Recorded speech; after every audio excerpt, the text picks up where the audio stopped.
দেখুন বন্ধুরা কতটা লোভনীয় লাগছে। অবশ্যই আপনারা এভাবে বাড়িতে ট্রাই করে দেখতে পারেন। নিরামিষ দিনে এভাবে রান্না করলে কিন্তু দারুণ লাগে খেতে। নমস্কার বন্ধুরা, স্বাগত জানাই জবা রান্নাঘর উইথ ভিলেজ ফুডি। বন্ধুরা, আজকে ইউনিক নিরামিষ সোয়াবিনের রেসিপি বানিয়ে দেখাবো। ভিডিওটি সম্পূর্ণ দেখবেন, ভালো লাগলে লাইক কমেন্ট শেয়ার করে দেবেন। ফলো এবং সাবস্ক্রাইব করতে ভুলবেন না কিন্তু। প্রথমে আমি মশলাগুলো বেটে নেব। প্রথমে বাটবো তিল।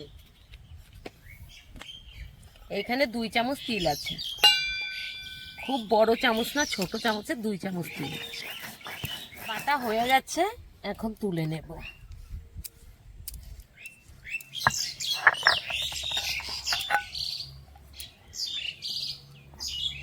বন্ধুরা, আলু, টমেটো আর ক্যাপসিকাম একসঙ্গে কেটে নেব।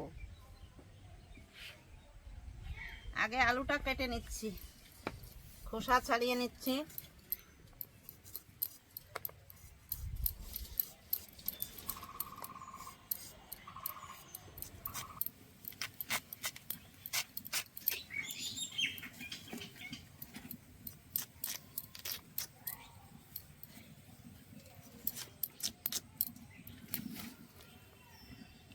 উনুন ধরিয়ে কড়াইটা বসিয়ে দিয়েছি, দিয়ে দেব জল।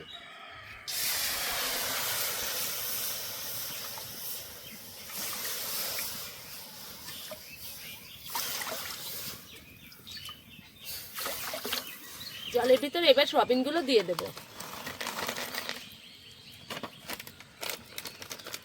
10 টাকা দামের প্যাকেট 2 প্যাকেট দিয়ে দিচ্ছি।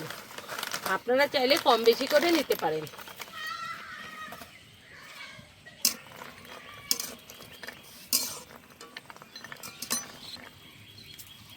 এবার ক্যাপসিকামটা কেটে নেব।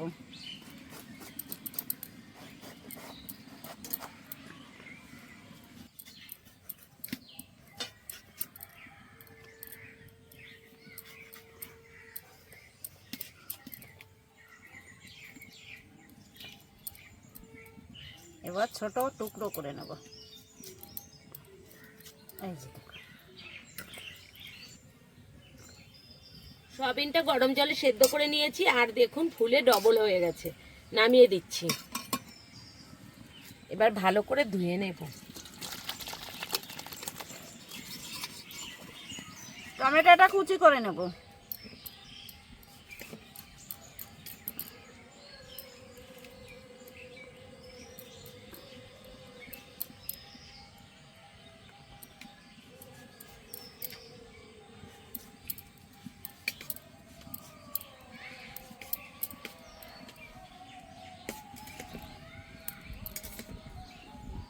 কড়াইতে দিয়ে দেব তেল।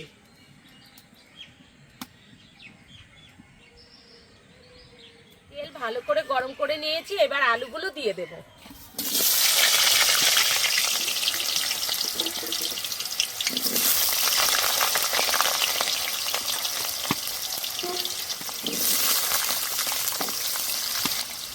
দিয়ে দেব স্বাদ মতো লবণ, অল্প একটু হলুদ গুঁড়ো। এবার ভালো করে ভেজে নেব। আলুগুলো ভালো করে ভেজে নিয়েছি। দেখুন বন্ধুরা, অনেকটাই কিন্তু সেদ্ধ হয়ে গেছে আলুটাই, দেখুন। এবার আমি নামিয়ে নেব।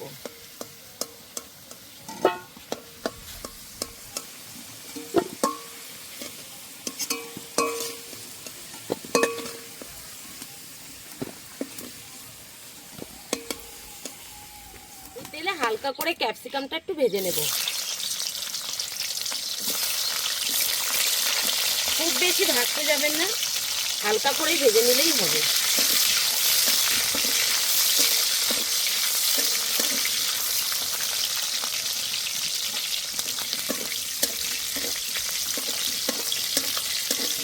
ব্যাস, আর ভাজবো না, হয়ে গেছে। তুলে নিচ্ছি।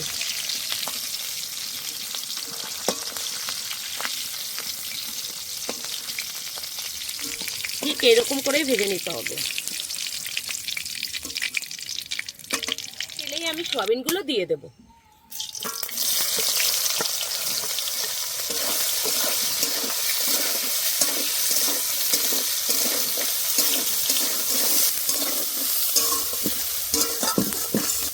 দিয়ে দেবো স্বাদ মতো লবণ, অল্প একটু হলুদ গুঁড়ো। এবার ভালো করে ভেজে নেব।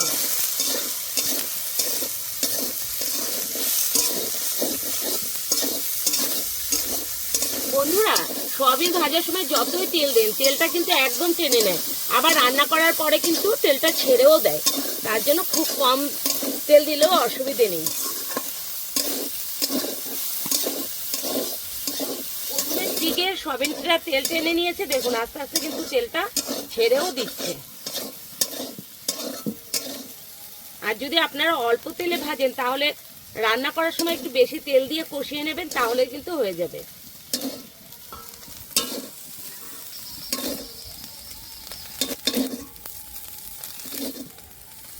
দিয়ে দেবো তেজপাতা, গোটা জিরে। আপনারা চাইলে এখানে শুকনো লঙ্কা দিতে পারেন, আমার শুকনো লঙ্কাটা হাতের কাছে নেই, তো আমি দিলাম না।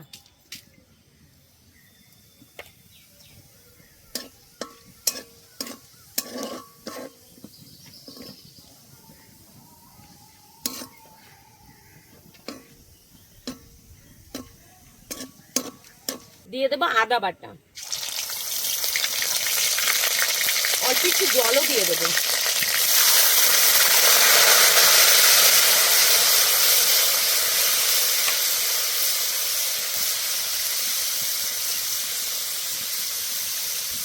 স্বাদ মতো লবণ,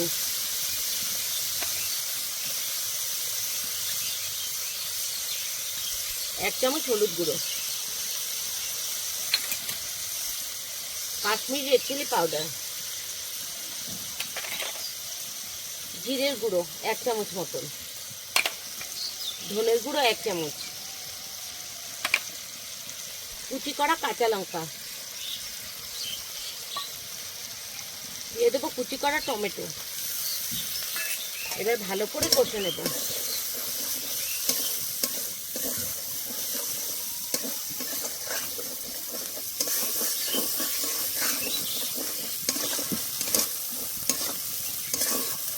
ভালো করে মশলাটা কষে নিয়েছি, ঠিক এই সময় দিয়ে দেব তিল বাটাটা।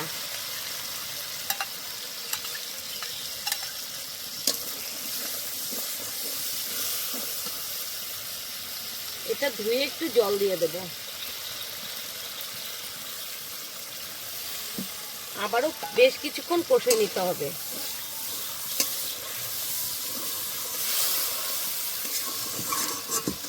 মশলা থেকে সুন্দর একটা গন্ধ বেরোবে, ঠিক এই সময় দিতে হবে।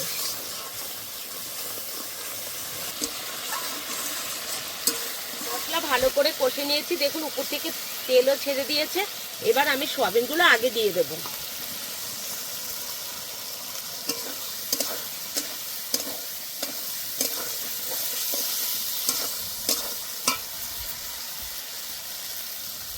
এবার ভেজে রাখা আলুগুলো দিয়ে দেব।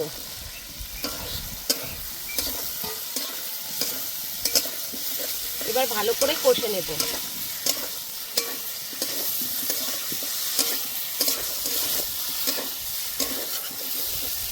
এই রান্নাতে আমি কাঁচা লঙ্কা ব্যবহার করেছি, তো এখন আমি অল্প একটু লঙ্কার গুঁড়ো দিয়ে দেব। আবারও বেশ কিছুক্ষণ কষে নেব।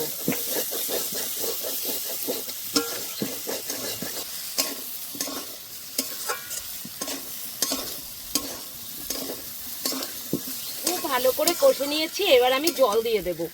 এখানে গরম জল আছে, গরম জলটাই আপনারা ব্যবহার করবেন, তাহলে কিন্তু রান্নাটা টেস্টটা অন্যরকম হবে।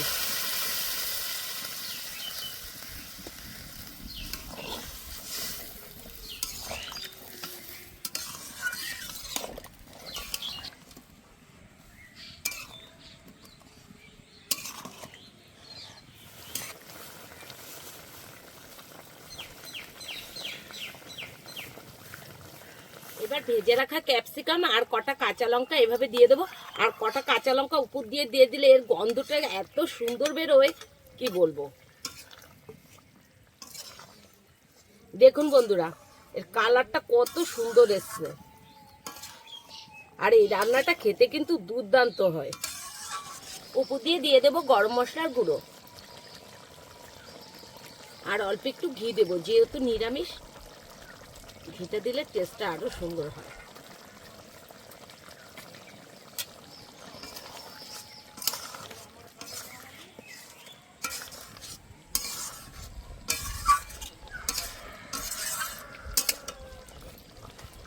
আর কটা দিয়ে দেবো ধনেপাতা কুচি। আপনারা চাইলে এখানে একটু চিনির ব্যবহারও করতে পারেন, তো আমি আলু এমনি মিষ্টি, তাই আমি চিনি দিচ্ছি না।